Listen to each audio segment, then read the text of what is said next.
Central African Republic becomes the second company to adopt Bitcoin as legal tender. Yes, we all knew they would start coming one after the other, just the huge names, really packing them in there.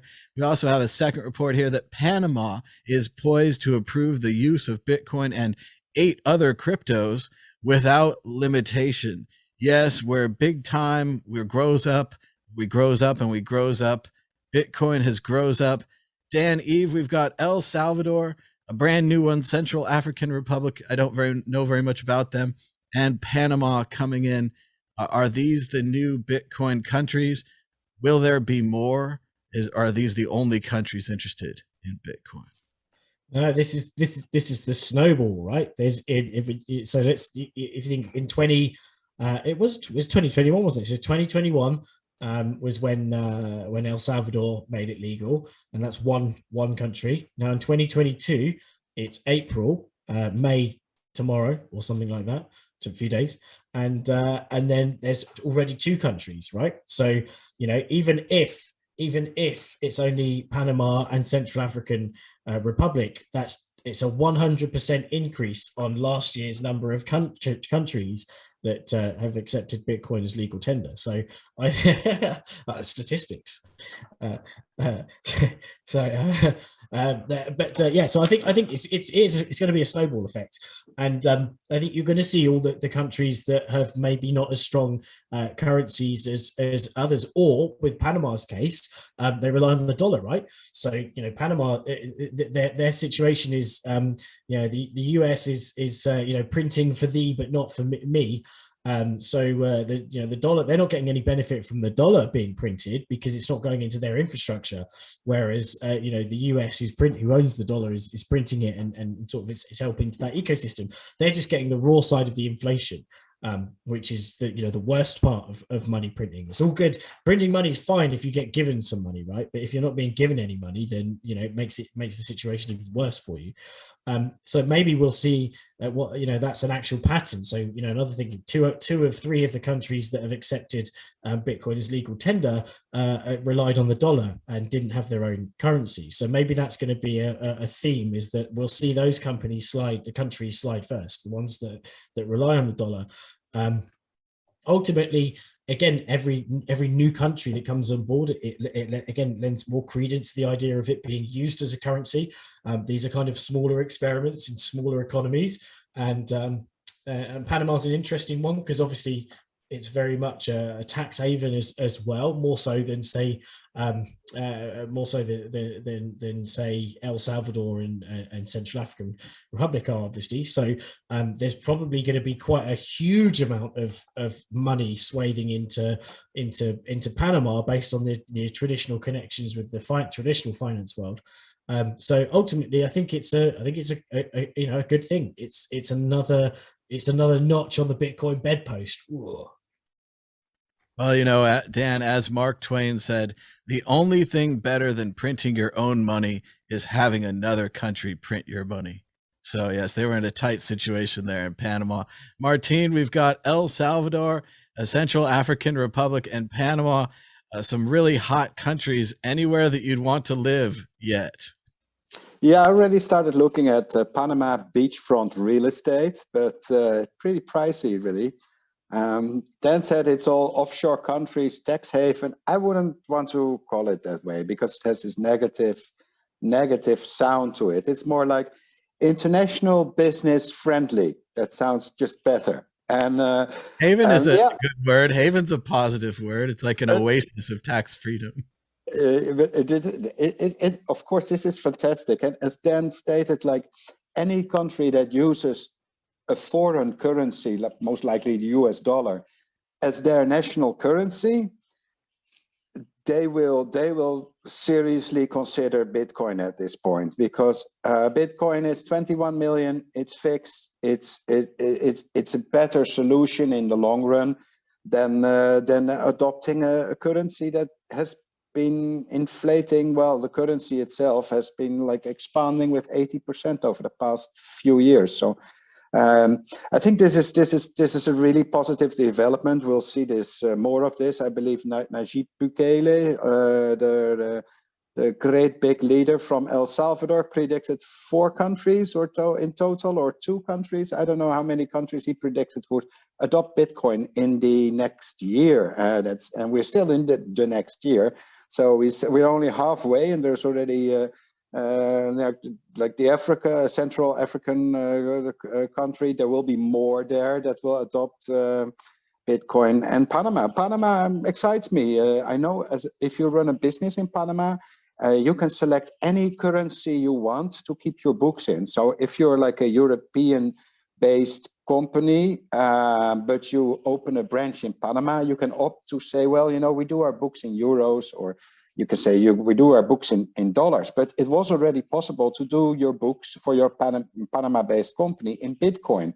So if you are purely a Bitcoin company that doesn't use any bank accounts and is purely focused on Bitcoin, then it's already possible. It was already possible to say, we will do our books in Bitcoin. You just have to find accounting software that allows you to calculate all those sats.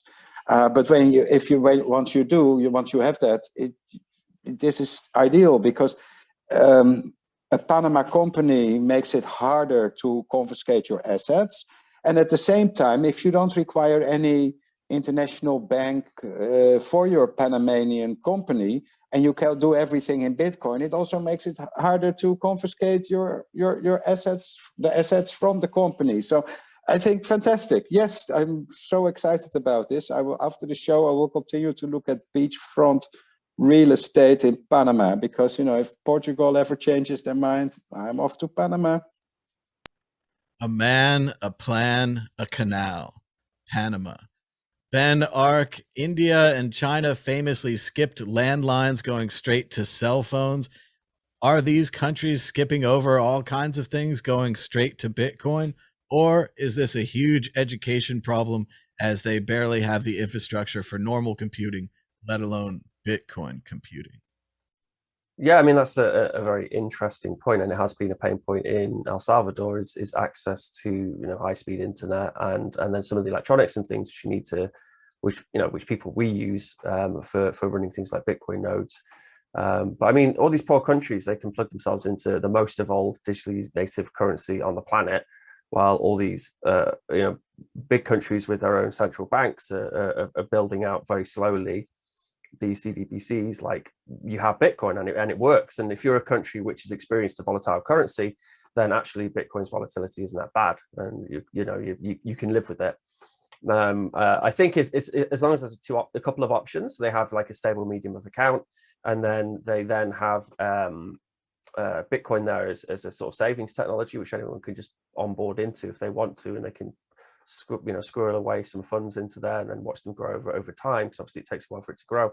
Then that's great. I'm seeing more and more exploration. I mean, obviously, when anyone who went to El Salvador, they're like, okay, it's all great, but it needs to be stable. We need something which is more stable. And there's been some great work which is being done by people like Alex Gladstein's kind of got an idea on using contracting to have some sort of stable medium of exchange, which could be on Bitcoin. And then with Lightning Labs, they've had the Taru release, which will allow that kind of things on Lightning and stable coins. And so I'm noticing that more of the players within Bitcoin are seeing that as a pain point for these countries which want to adopt it, and they do need it would be great if they had like a stable medium of exchange, which wasn't a fiat currency like the USD.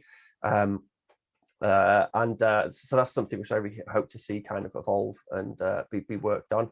But yeah, it's banking the unbanked. I mean, that's why we're in Bitcoin, isn't it? And there was a period for a while where the banking unbanked ideology kind of fell to the wayside, and it was all about just making fat stacks.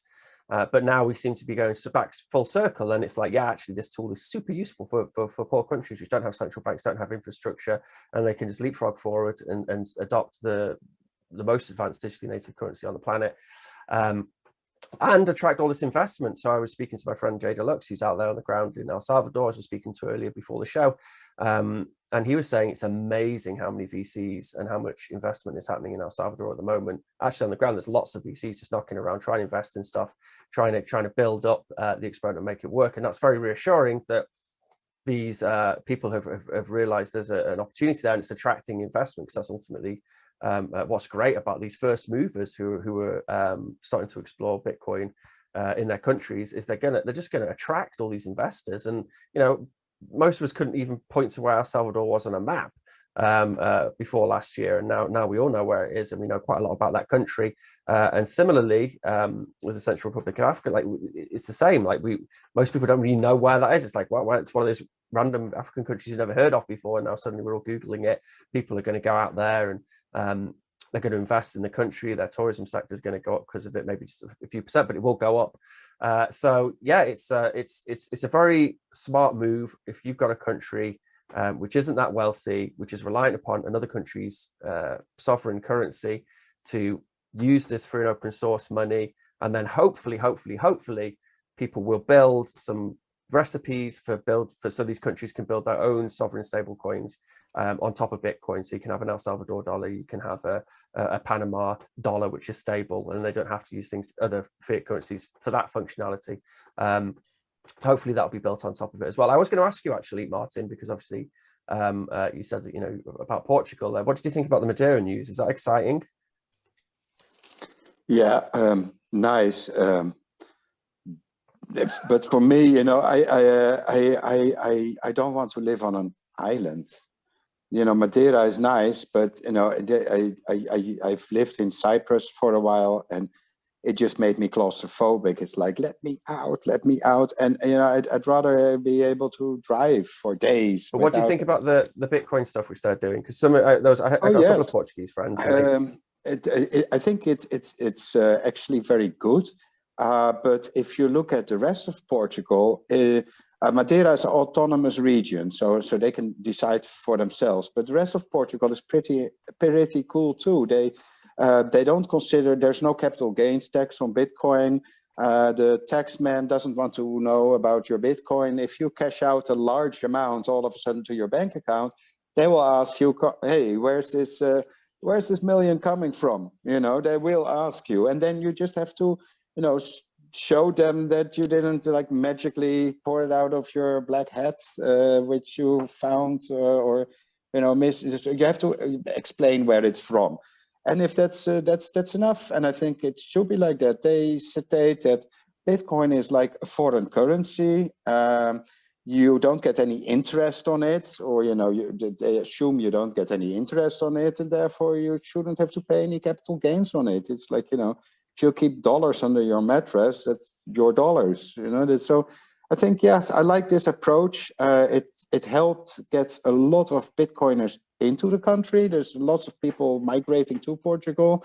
And so there's not that much of a crypto Bitcoin community, but they're definitely here, and they're just low profile and enjoying life. And Madeira, I think, can use the extra investment.